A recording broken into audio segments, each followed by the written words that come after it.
अस्सलामुअलैकुम। उम्मीद है तव्हां सब ठीक ठाक हूंदा। अल्लाह जो करम आहे असीं बि ठीकु आहियूं। हिते मां पचाए रही आहियां ज़रदो। ज़रदो कंहिंजे लाइ पचायो आहे इहो अॻिते हली मां तव्हांखे ॿुधायां थी। हीअ मथां मूं माओ जेको विधो आहे हीअ मां पाण ठाहियो आहे, माओ हुनजे मथां विधो आहे। अगरि माओ तव्हांखे पसंदि अचे, तव्हांखे रेसिपी खपे त मूंखे ज़रूरु तव्हां कमेंट्स कजो त तव्हांखे मां माए जी रेसिपी ॾियां। त जी व्लॉग जो आगाज़ कयूं था इन ज़रदे सां। हीअ ज़रदो जेको आहे मां दावत कई आहे पंहिंजे माइटनि जी। सो मुंहिंजा भाइर भाणिजूं ऐं मुंहिंजी अमड़ आई आहे, सो उन्हनि लाइ मां हिते मिठो ठाहियो आहे।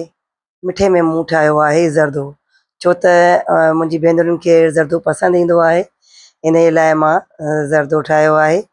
ऐं ज़रदे सां गॾोगॾु मां ठाही आहे बिरयानी, जेका सां मां बिरयानी जा चांवर बॉइल करे रखी छॾिया आहिनि, जीअं सॼो कमु जल्दी जल्दी थी वञे ऐं महिमाननि खे मां टाइम ॾेई सघां।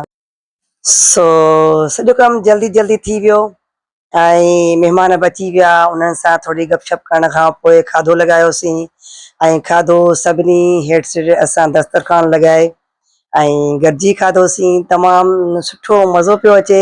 काफ़ी ॾींहंनि खां पोइ असां सभु पाण में मिली जुली करे गॾु वेही खाधो खाधो आहे। ऐं ॿार बि आहिनि, ॿारनि तमामु घणो इंजॉय कयो आहे ऐं थोरी ऊंदहि हूंदी तव्हांखे महसूसु थींदी हूंदी हिन में।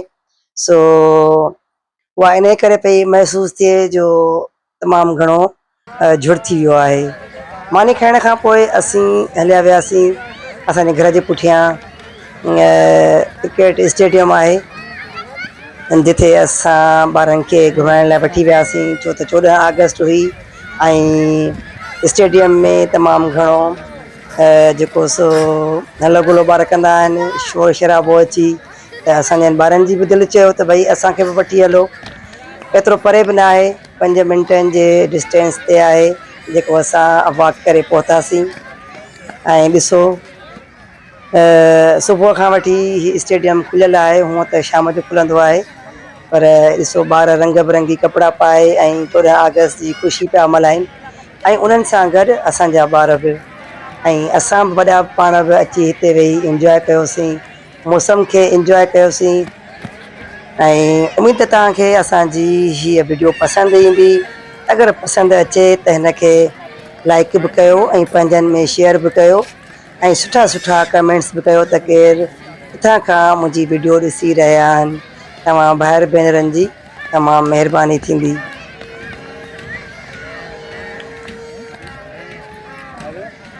हर हंधि ख़ुशी ऐं मज़ो नंढनि ॿारनि में ई हूंदो आहे। उहे ई जेको सो दाहूं कुकूं ऐं ई बाजा पिया वॼाइनि ऐं कॾहिं ॿार हेॾे पिया डोड़नि, कॾहिं होॾे पिया डोड़नि। ऐं हिते अक्सर करे माण्हू वॉक लाइ ईंदा आहिनि, जॉगिंग करणु ईंदा आहिनि। मां कंहिंजो फेस न आहे ॾिनो हिते, ऐं कुझु माण्हू अचनि पिया, कुझु वञनि पिया, बसि इहो सिलसिलो हिते हले पियो। ऐं असांखे बि इन तक़रीबन काफ़ी टाइम थी वियो आहे हिते। सो ॿारनि चयो त थोरी देरि वेहो त पोइ था हलूं। अरे असां बि चयोसीं भली ॿार थोरो इंजॉय कनि, उन्हनि खे मोकल बि आहे, 14 अगस्त बि आहे। ॾिसो इहे वॉक वारा बि माण्हू तव्हांखे ॾेखारियूं पिया, वॉक पिया कनि।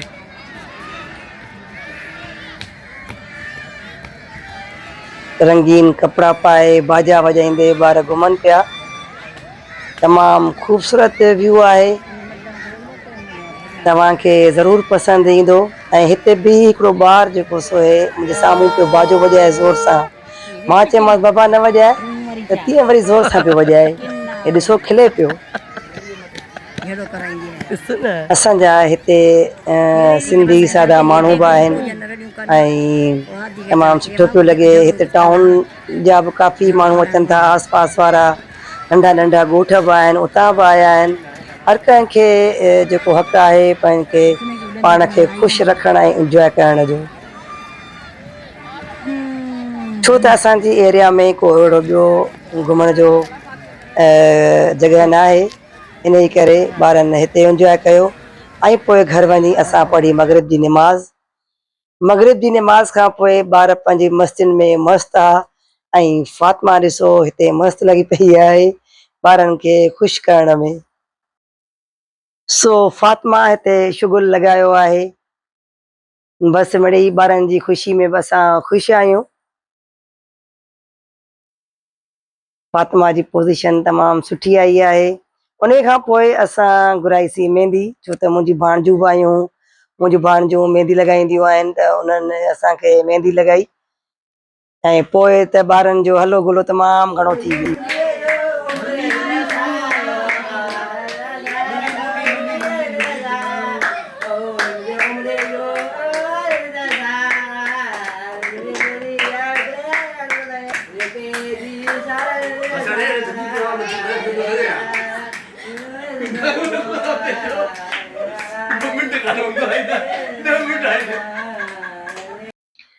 इहो ई अॼु जी रूटीन ऐं तव्हांखे कीअं लॻी? अगरि पसंदि अचे त हिनखे लाइक कयो, शेयर कयो ऐं ज़्यादा पसंदि अचे त हिनखे सब्सक्राइब ज़रूरु कजो। मिलंदासीं वरी कंहिं ॿिए व्लॉग में। सो तेसीं ताईं तव्हां पंहिंजनि जो बि प्यारनि जो ख़्यालु रखिजो ऐं असांखे दुआउनि में यादि कजो। ॾियो हाणे इजाज़त। अल्लाह हाफ़िज़।